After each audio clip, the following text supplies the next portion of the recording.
All right, guys, welcome. So this is problem 9 and 10. A recipe includes 6 cups of flour and 3/4 cups of brown sugar. Write the ratio of the amount of flour to the amount of brown sugar as a fraction in simplest form. So it's this or this, 6, 2, 3/4. I'll erase that. 6, 2, 3/4, or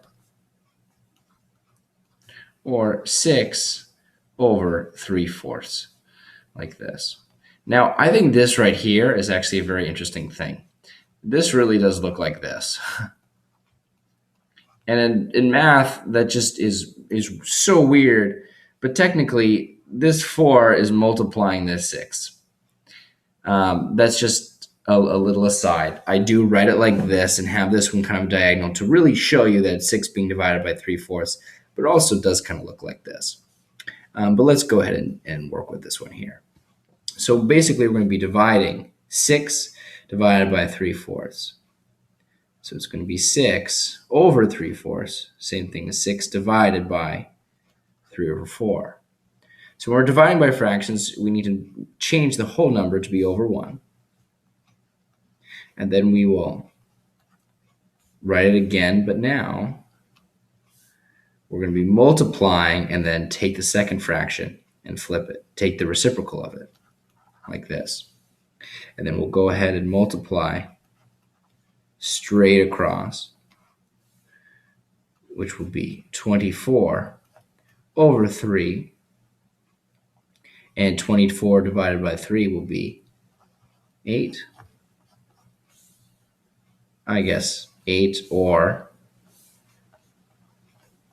8/1. They still wanted to have a ratio, something to something. So it's 8/1.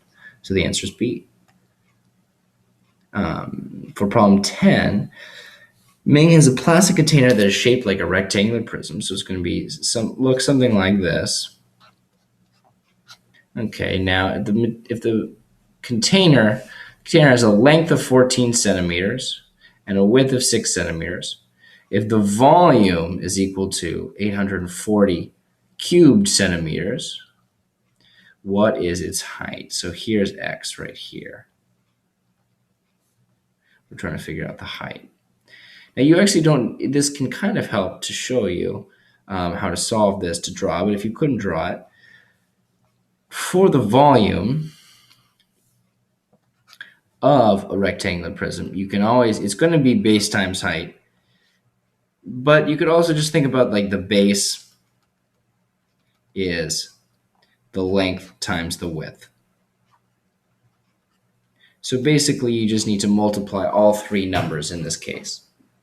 Now if we take every value that we know and substitute it in, we're going to have one missing variable. Most of you guys have, in 6th grade and below, you are given all of these and then you figure out what this is. But now we're given what the volume is. So we're going to substitute this in here, and then the 14 and the 16 in here, and now solve for one of the missing variables. So it's going to be 840 is equal to, the length is 14.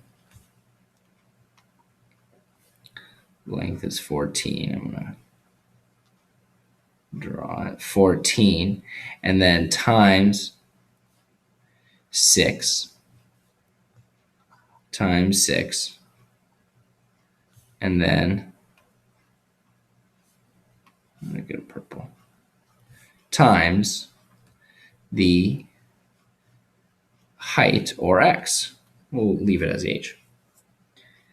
So I noticed that a lot of people, when just looking at your work, you took one of these values and you substituted in, you multiplied it, you took each of these and you multiplied by 14 and 6, and whichever one gave you 840 was the correct answer. But this is also the algebraic answer if you're not given F, G, H, or J. So what we'll do is now, let's pop up here and rewrite it. So we have this. We have 840 is equal to 14 times 6 times H. Okay, so now we have, let's go ahead and multiply 14 times 6. We'll multiply right here. 24 and 60, which is 84. It's 84. H is equal to 840. Now to solve for H, we'll just divide both sides by 84. These cancel. And H is equal to, well, this here, 840 divided by 84 is just going to be 10. 10 centimeters. So the answer is 10 centimeters. Oops.